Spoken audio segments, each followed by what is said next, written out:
코로나19 신규 확진자가 열흘째 100명대를 유지하는 가운데 정부가 수도권의 사회적 거리 두기 2.5단계를 유지할지 완화할지 여부를 두고 고심하고 있습니다.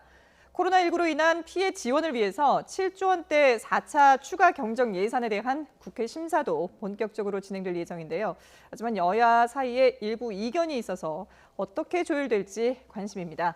조기현 민주당 법률위원회 부위원장 그리고 윤기찬 국민의힘 법률위 부위원장 두 분과 함께 여야의 입장 들어보겠습니다. 두 분 안녕하십니까? 안녕하세요. 네. 자, 정부가 코로나19로 피해를 본 국민을 위해서 일단 이 7조 8천억 원 규모의 4차 추경 예산안을 국회에 제출한 상태고 이제 다음 주부터 심사를 하게 될 텐데 먼저 김태년 민주당 원내대표의 얘기를 한번 듣고 두 분의 얘기를 본격적으로 듣도록 하겠습니다.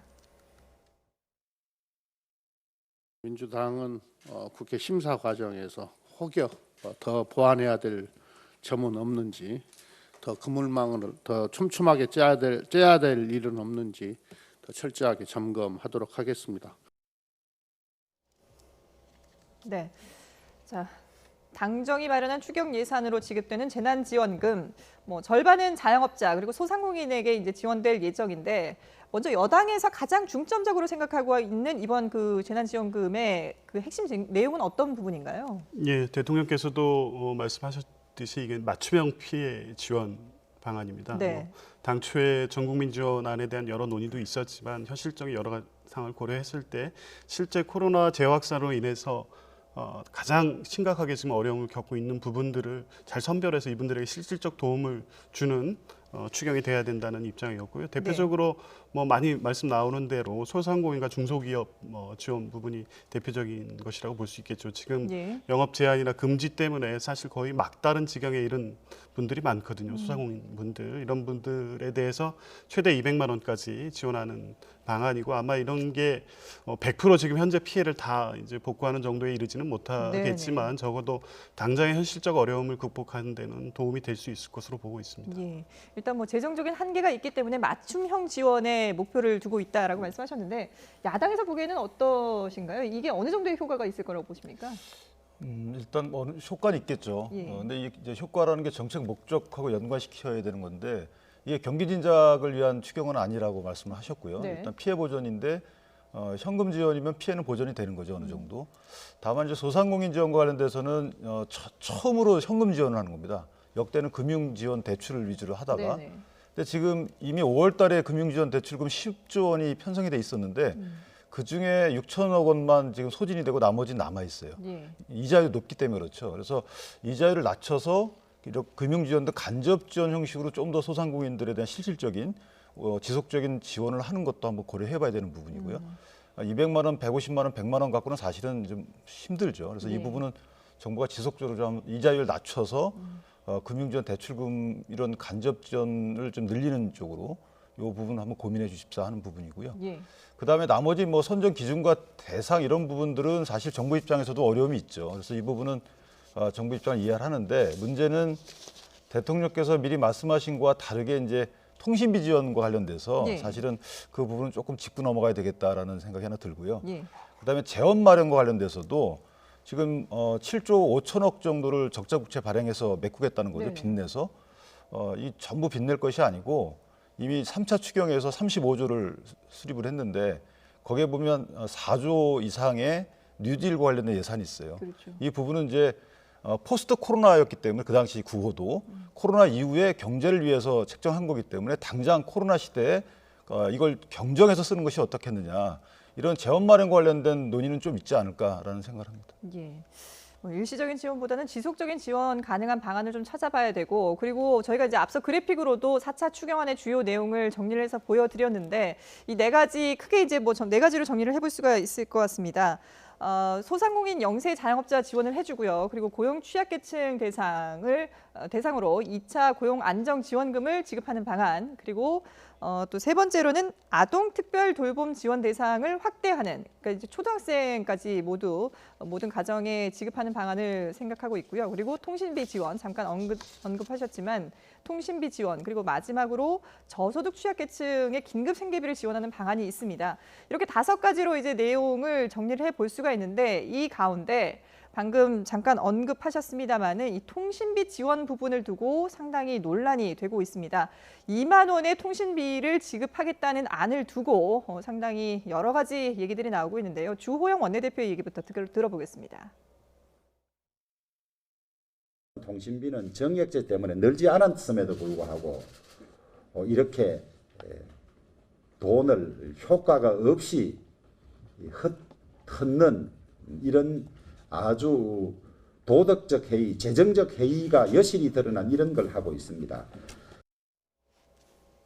네, 정부에서는 코로나19로 비대면 이런 통신이 늘었기 때문에 통신비 2만 원을 지원을 해주는 것이 상당히 이제 좀 많은 그리고 더 많은 국민들에게 혜택을 줄 수 있다라고 보고 있는데 야당에서는 이걸 지금 돈을 효과가 없이 헛되게 쓰고 있다 이렇게 평가를 했더라고요. 네, 저 부분은 사실 문제가 좀 있어 보여요. 예. 왜냐하면 그동안에 말씀드렸듯이 대통령께서 이제 이번 그 긴급 추경에 또는 재난지원금의 성격을 피해 보전, 맞춤형 피해 보전이라고 말씀 주셨고 네네. 김상조 정책실장도 재정 상태가 좋지 않다. 중장기적으로 위험해질 수 있기 때문에 재정적 한계 내에서 이렇게 하게 됐다라는 또 말씀을 주셨단 말이에요. 예. 그런데 갑자기 이제 이낙연 그 대표와 면담 직후에 그때 이제 이낙연 대표의 건의를 받아들여서 2만 원 전국민 지원을 결정하셨는데 13세 이상. 근데 그 사이에 뭐가 있었냐면 이재명 지사가 상품권, 그러니까 지역 화폐를 구입하게 되면 20만 원 구입하면 10% 내 2만 원을 사실 돌려주겠다, 네. 보태주겠다라는 안이 나와요. 그 20%를 소진하면 15% 추가로 돌려주겠다라는 안이 나오는데 이거 또 맞물려 있단 말이죠. 그러니까 어찌 보면 이것이 야당에서 보편적 지급을 주장한 것이 아니고 야당과 정부가 이번엔 같았어요. 대상 이 선정 기준이. 그런데 그럼에도 불구하고 갑자기 여당 내 대권 주자끼리의 어떤 구도상에 이런 문제를 의식해서 한 게 아닌가라는 의혹이 또 있을 수 있는 거예요. 네. 왜냐하면 그동안에 이게 숙이된 게 아니거든요. 갑자기 나온 안입니다. 그리고 대통령 말씀 중에 작은 점선과 위로라는 표현이 또 이게 위로라고 하면 보통 정신적 피해에 대한 우리가 보상을 위로라고 표현하는데 네. 이것이 적정한 그 빚을 내서 하는데 과연 적정한 편성인가 여기에 대한 기본적인 의문을 제기하는 거예요. 그리고 피해라는 것도 이제 주호영 대표 말했지만 이게 정액제이기 때문에 그 피해가 과연 있느냐 여기에 대한 문제도 있는 거죠. 예. 따라서 이것은 피해 보전도 아니고 경기 진작도 아니고 왜냐하면 통신사로 바로 가기 때문에 정책적 목표가 없는 사실은 뜬금없는 정책이다, 뜬금없는 지원이다 이런 이제 문제를 제기하고 있는 거예요. 예. 그러니까 이 정책이 뜬금없이 갑자기 나온 그 지원 대책이다 이렇게 지금 얘기를 하고 있는데 국민의힘뿐만 아니라 정의당에서도 이 안을 놓고 상당히 좀 비판을 하고 있더라고요. 이게 결국은 통신비 배불리기를 위한 것이 아니냐 이런 얘기를 하고 있는데 여당에서는 어떻게 보십니까? 예, 이제 먼저 말씀하신 부분 중에 이제 당 대권 주자 간 어떤 뭐 경쟁 차원에서 나온 것처럼 하신 네네. 부분은 과도한 해석이라고 보여지고요. 이 당 내부에서 논의는 있었습니다. 예. 이게 사실은 김태년 원내대표 아니라고 예, 얘기 예, 나오고 그렇습니다. 있죠. 예. 전 국민 대상의 지원이냐 아니면 선별 지원이냐를 가지고 논의를 할 때 네. 전 국민 차원에서 실제 직접적 피해를 입은 대상을 이제 이번에 지원 대상으로 하긴 하지만 국민들 역시 전체적인 이 코로나 사태 장기화로 인해 겪고 있는 어려움이나 고통들이 있지 않습니까? 그렇죠. 이런 부분을 어떤 방식으로 적절하게 위로해 줄 수 있을까에 대한 고민들이 있어 왔고 이제 그거의 안으로서 통신비 지원안이 나온 거고요. 지금 말씀하신 대로 이제 1차 지원처럼 직접 지원해서 이게 소비 진작 효과로 바로 연결되는 정책은 아닌 것은 맞다고 볼 수 있습니다. 예. 그런데 어찌 됐든 이 통신비가 뭐 정액제에서 피해가 없다고 하지만 통신비에 대한 부담이란 문제는 여러 가지 지금까지 사회적으로도 많은 뭐 논의가 있지 않았습니까? 실제 예. 이거는 통신사로 이제 지급은 되지만 국민이 직접 혜택을 보는 것이고 뭐 상당한 액수는 아니지만 그래도 그 해당하는 만큼의 국민이 부담이 줄기 때문에 어떤 방식으로도 긍정적인 효과를 미칠 것이라고는 보고 있고요. 그 뭐 각각의 비판의 지점들이 있지만 예. 뭐 1차의 어떤 정책 효과만큼을 기대하는 이런 차원이라기보다 대통령 말씀대로 우리 당에서 이 정책을 설명한 대로 전 국민 위로 차원에서 실제 조금이라도 부담을 줄여드릴 수 있는 방안으로 이렇게 2만 원 통신비를 지원하기로 했다 이렇게 이해해 주셨으면 감사하겠습니다. 예. 근데 이제 그것이 우리가 돈이 많이 있으면 사실은 그렇게 나눠주는 것도 필요하죠. 뭐 기본소득이 그런 개념이니까. 그런데 이건 빚내서 하는 거라서 어찌 보면 우리 주머니에서 빼다가 우리 주머니에 넣는 것이거든요. 그러니까 일종의 어떤 분은 이걸 대출지원금, 뭐 재난대출금 이렇게 말씀하실 정도로 또 금액도 그렇지만 이것이 아까 말씀하신 대로 어떤 정책적 목표나 효과가 좀 불명확하고 불확실한데 이렇게 작은 돈이 아니에요. 합치다 보니까 거의 9천억 원이거든요. 예, 큰 그렇죠. 돈이기 때문에 이것을 다른 쪽으로 썼으면 어땠을까. 그러니까 맞춤형 피해 지원에 좀 더 두텁게 대통령 말씀대로 두텁게 한 곳에 좀 몰아서 지원해 주셨으면 어땠을까라는 아쉬움이 많이 남는 거죠. 예. 뭐 시민단체에서도 이 통신비를 그 통신사들이 좀 줄여줄 수 있도록 오히려 할인을 해줄 수 있도록 동참을 시키는 것이 더 낫지 않느냐라는 얘기도 하기도 하는데요. 거기다가 지금 주호영 원내대표 같은 경우에는 오히려 요즘에 지금 코로나19 때문에 뭐 여러 가지 어려움을 겪고 있는데 이 독감 백신을 온 국민이 무료로 받을 수 있게 접종을 받을 수 있게 하는 게 오히려 더 낫지 않느냐 이런 얘기까지 하고 있더라고요. 예, 뭐 그런 말씀하신 거 들었는데요. 예. 이게 실제 충분히 검토하고 하신 말씀인지 모르겠어요.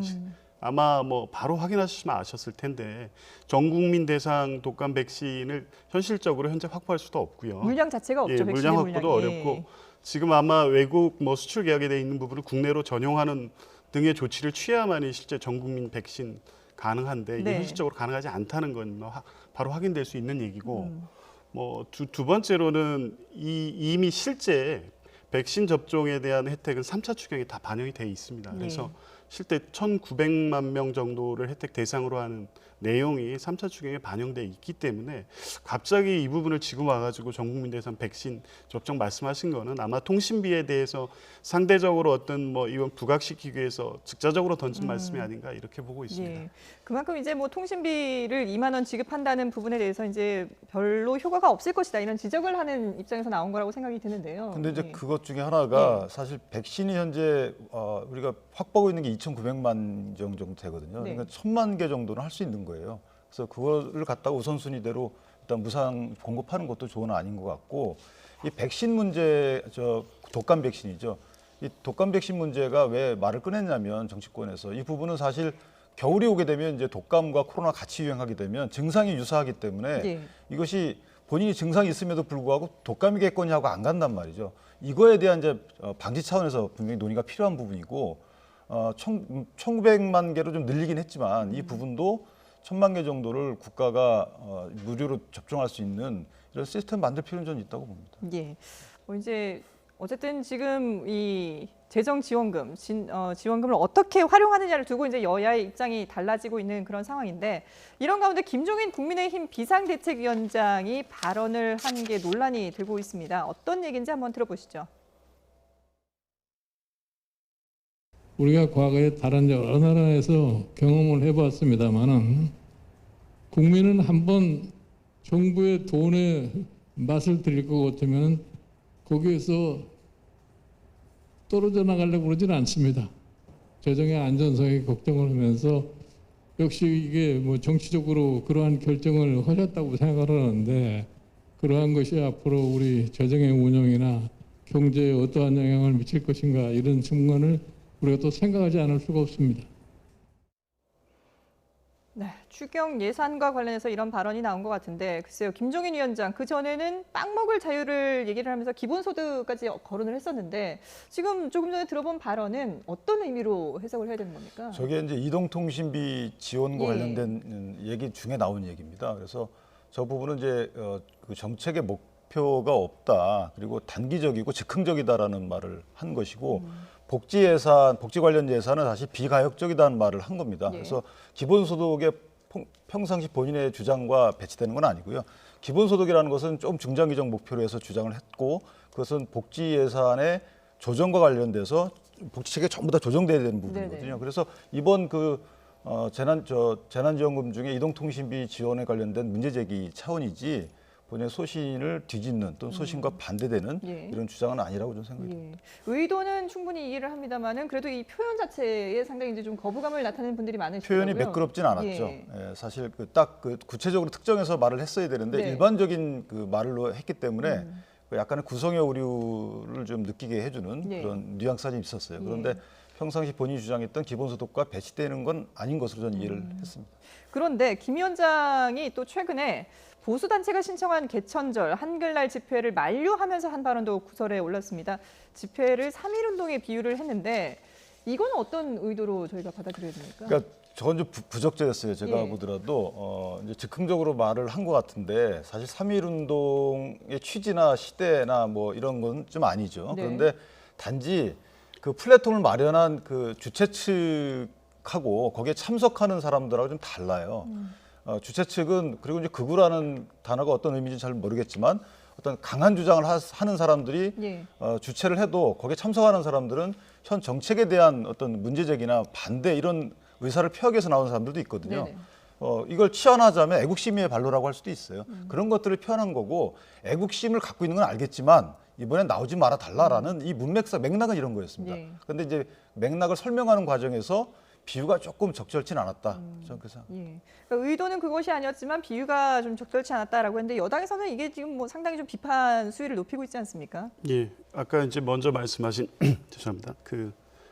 저 국민은 뭐 돈맛을 들이면 네네네. 떨어져 나가는 이 부분 말씀이요. 예. 지금 말씀하신 대로 이게 모순적이지 않느냐의 뭐 부분에 대해서 모순적이지 않다고 말씀을 하셨는데 이 표현 자체가 갖고 있는 함의가 있지 않습니까? 이 의미는 이 분명히 그냥 이 말의 어떤 맥락의 실수라든가 이렇게 보기가 어렵습니다. 이건 네. 듣기에 따라서는 이런 부분에 대해서 예민하게 보시는 국민들은 아주 모욕적인 말로 들릴 수도 있거든요. 이게 이제 기본소득의 의미를 본질적으로 각각의 이제 여러 형태의 기본소득 개념들을 주장하시는 분이 많이 있는데 네. 그 공통점 중에 하나는 전 국민을 대상으로 해서 어떤 소득을 발생시키고 그거에서 경제적 효과까지 기대한다는 거 아니겠습니까? 그러면 이 지금 하신 말씀과 분명히 모순되는 거거든요. 예. 그래서 지금 뭐 이게 이제 단순히 맥락에서 설명될 수 있는 부분이라고 말씀하시는 부분으로는 이해하기 어렵고요.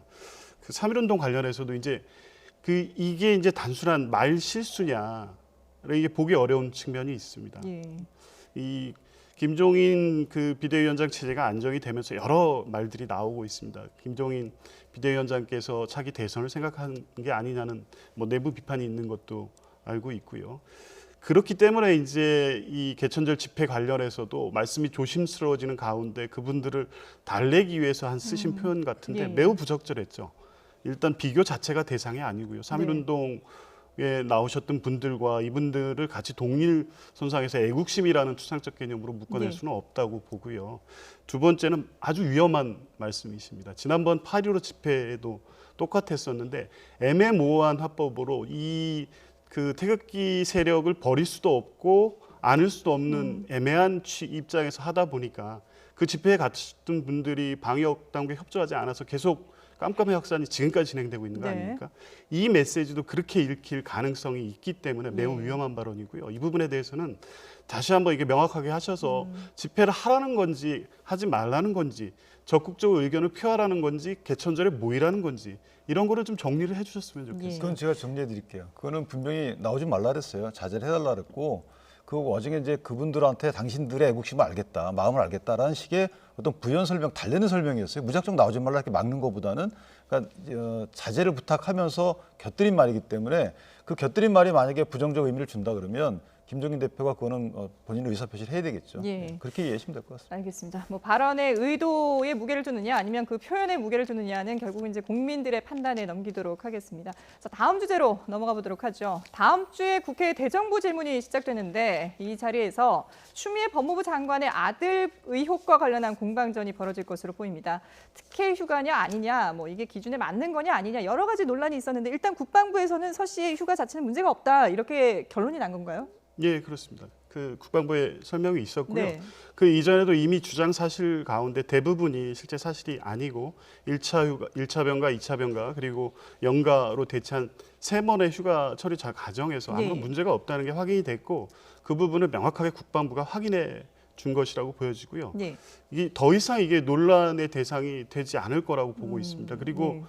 이제 사실 언론 보도도 이미 이 사실이나 실체관계에 대해서는 국민의힘 쪽의 주장이나 이런 입장들이 나오고 있지 이 절차에 어떤 문제가 있었냐에 대한 부분에 대한 보도도 잘 이루어지지 않고 있어요. 이미 정리 수순에 가 있지 않나 이렇게 네. 보고 있습니다. 국방부의 입장이 명확하게 이미 이 사건에 대해서는 정리가 됐다라고 보고 있지만 국민의힘에서는 아직도 석연치 않은 부분이 있다 이런 입장이신 거죠? 그렇죠. 국방부 입장이 사실은 그 해당 법령에 비춰보면 납득이 안 되는 부분이 있어요. 왜냐하면 국방부가 이게 이제 정책적인 어떤 목표를 달성하기 위해서 해당 행정청에 뭔가 재량이 주어진 경우에는 저렇게 말할 수 있어요. 네네. 우리가 검토해봤더니 재량 범위 내고 아무 문제 없다.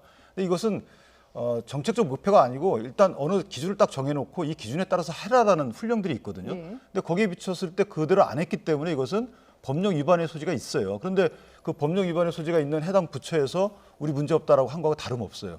왜냐하면 이게 군인 뭐 지휘복무관련법 기본법에 보면 어디에 위임하게 돼 있고 시행령에 보면 30일 동안 하게 돼 있는 건 맞습니다. 그런데 그것을 구체화한 뭐 육군 환자관리 규정이나 또는 현역병 요양급여에 관련된 규정에 훈령에 보면 그렇게 하도록 안 돼 있어요. 10일까지는 돼 있지만 나머지는 그 해당 병사가 추가로 입원할 필요가 있을 정도로 네. 중하거나 또 이송이 불가능하거나 이럴 경우에만 20일 범위 내에 추가로 해주라 이렇게 돼 있고 예. 육군 환자관리 규정에 보면 그때도 요양심사위원회 결정을 거쳐라 이렇게 돼 있단 말이죠. 예. 그리고 해당 국방부에서도 그런 공문을 내려보낸 적이 있고 이런 것들을 비춰볼 때 이에 불구하고 해줬다는 것은 약간 재량 위반의 여지가 있는 거예요. 예. 그런데 그러니까 서씨 아들은 입원도 하지 않았는데 연장을 해주는 입원한 적이 해야 없죠. 되는- 예. 그냥 뭐 치료를 더 해야 된다고 네네. 통증이 심하다 그랬던 건데 물론 휴가를 더 연장해 줄 수도 있는데 이런 것들이 이게 문제가 있다라고 인정을 하고 다만 그 당시에 지휘관들이 해당 규정을 잘 몰랐고 그게 이런 공문이 또 내려왔기 때문에 거기에 따라 산 거다. 이런 합리적인 설명이 있는 것이 아니고 그냥 무작정 이 병사는 아무 문제 없다. 예. 지금 수사가 진행 중인데 어떻게 국방부에서 뭐 전화 청탁을 받았는지 여부에 대한 확인 절차도 없이 그렇게 아무 문제 없다라고 중간에 밝힌 것이 그 당시에 근무했던 부대장들 관련 병사들은 증언이 있는데도 불구하고 그 증언에 배치되는 객관적 어떤 탄핵 증거가 발견된 것도 아닌데 무작정 아무 문제 없다라고 한 것이 오히려 더 부적절한 입장 표명으로 곤란에 빠뜨리는 그런 결과를 초래한 게 아닌가 싶어요. 네. 그래서 이 부분에 대해서 이제 검찰도 그 관련자들을 불러서 조사를 하고 있는 그런 상황인데, 근데 지금 신병교육수료실에서 이 서 씨의 가족을 만나서 이런 청탁을 해서는 안 된다라고 얘기를 했던 그 미 8군 한국군 지원단 단장이었던 이모 전 대령 같은 경우에는 직접 만난 적은 없다라고 또 얘기를 했거든요. 그럼 이거는 입장이 바뀐 걸로 봐야 되는 그러니까 아마 겁니까? 그분 말이 이제 보좌관하고 통화할 때 그 통화 내용이 흘러나가서 그걸 해석해가지고 마치 만난 예. 것처럼 이런 오해 소지가 있게끔 돼서 본인이 해명을 한다라고 하면서 저 신병교육대 수료 이전에 미군에 있는 그 카투사 신병교육대에서 한 15일가량 훈련 받나 봅니다. 네. 그 과정에 이제 참모들로부터 이런 청탁이 왔다라는 보고를 받았기 때문에 본인은 수료식 날 또 마침 그 해당 부모가 참석한 걸로 관련 가족들이 참석한 네. 걸로 보고를 받아서 들으라고 본인들이 다 모인 데서 얘기했다는 네네. 겁니다. 그래서 대면해 가지고 바로 만나가지고 얘기하지는 않았지만 전체인들 얘기했기 때문에 맥락은 같은 맥락이다 이렇게 주장을 하는 것 같고요. 네. 그렇게 공개적으로 본인 실명까지 이철원 대령인데 실명까지 거론하면서 얘기한 걸로 봐서는 모든 책임 자기가 지겠다는 거 아니겠습니까? 그런 거서 신빙성이 어느 정도 있지 않나. 그래서 그 부탁이 청탁에 이르렀는지 여부는 별도로 판단해야 되지만 예. 어쨌든 그런 부탁이 있었다는 거는 이 사람 말이 맞다면 맞는 거거든요. 그럼 여기에 대해서 추미애 장관이 해명을 해줘야죠. 그것이 내가 그냥 문의해 본 거다. 지금까지는 추미애 장관이 한 말은 딱 그겁니다. 보좌관을 통해서 하지도 않았고 어떤 민원도 넣지 않았고 이런 식의 말씀을 하시다가 네. 이런 다른 진술들이 나왔기 때문에 여기에 대해서는 분명히 입장을 밝혀줘야죠. 예. 자, 지금 이런 입장에 대해서 추미애 법무부 장관은 아직까지 뭐 공식적인 입장은 없는 상황입니다. 다음 주 대정부 질문에 이제 본인이 직접 나오게 되면 뭐 관련 언급이 있지 않을까라는 생각도 드는데 민주당 지금 내부에서 분위기는 어떻게 보고 계신가요? 뭐 며칠 전 최고위원회에서 예. 김정민 최고위원도 말씀하셨듯이 국방부가 이 부분에 뭐 법령 위반이 아니라고 뭐 입장을 정리해줘서가 아니라 여러 가지 실체적 사실관계를 확인한 결과 이 휴가철에 아무 문제가 없다는 게 확인됐다는 입장이고요. 네. 그래서 이것을 더 이상 문제로 확대하는 것은 정치 공세로 볼 수밖에 없다는 것이고 네. 지금 이제 말씀하신 부분 그 대령 녹취 이 과정을 한번 이렇게 돌이켜 보면 신원식 의원이 최초에 그 대위하고 중령 그 녹취록이었나요? 네. 이제 그걸 통해서 마치 부정한 방법의 휴가 연장이 있었던 것처럼 그 녹취록을 제시하면서 그 기자회견을 하셨어요. 근데 그 내용 녹취록의 내용을 지금 다시 살펴보면요, 다 적법하게 처리됐다는 진술을 하고 있는데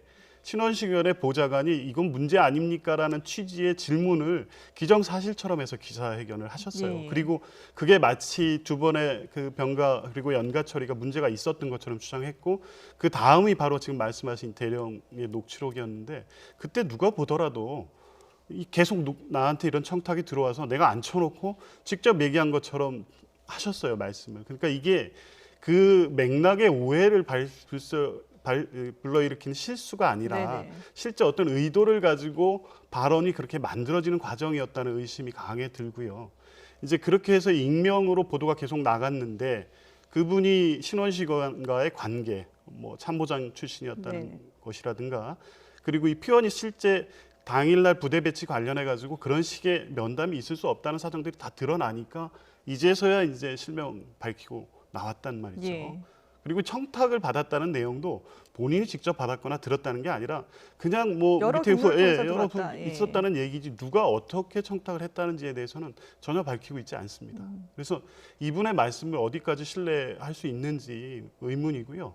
전체적으로 지금 이 사건이 신원식위원회에 의해서 지금 의혹 제기가 계속되고 있는데 네. 실제 그때 제기됐던 의혹들의 상당 부분이 다 해소됐다. 더 이상 이 부분을 가지고 무슨 어떤 뭐 부정이 있었다거나 청탁이 있었다거나 하는 문제로 더 이상 확대되는 것은 바람직하지 않고요. 이미 검찰 수사가 진행되고 있기 때문에 청탁이 법에 어긋나는 청탁이라든가 부정한 방법의 그 휴가 연장이 있었다고 하면 검찰 수사 결과 드러나지 않겠습니까? 이거 정치적으로 계속 그 공세를 삼고 특히 이 국회 그 국정감사라든가 이쪽에서 아마 더 계속 문제를 하실 텐데 네. 하면 할수록 더 명확해질 거라고 보고 있습니다. 저는. 예. 근데 제가 말씀을 드리면 예. 이 시간이 부분이 없어서 짧게 좀 부탁드립니다. 검찰은 예. 이제 위법 여부에 관심이 있겠지만 예. 우리 정치권에서는 특혜 여부에 관심이 있는 거예요. 재량이 범위 내를 하더라도 다른 병사들한테는 어떻게 했고 그에 대비해서 이 병사한테 어떻게 했는지 이것이 중요한 거기 때문에 이것을 위법한 게 없다고 해서 아무 문제 없다라고 하면 그것은 오히려 정치적 감각이 없는 거라고 보고요. 예. 수장관과 여권은 이것을 특혜 여부에 대해서 초점을 맞춰서 여기에 문제가 있으면 사과를 해야 되는 거예요. 위법 여부를 떠나서 저는 그렇게 생각합니다. 예. 자, 뭐 국방부의 입장으로 이 사건은 일단락이 될 수 있을 만큼 명확해졌다라고 여당은 보고 있습니다만 사실 지금 국민 여론은 또 좀 다르기 때문에 일단 앞으로의 상황을 계속 지켜보도록 하겠습니다. 네, 지금까지 조기현 민주당 법률위 부위원장 그리고 윤기찬 국민의힘 법률위 부위원장 두 분과 함께했습니다. 잘 들었습니다.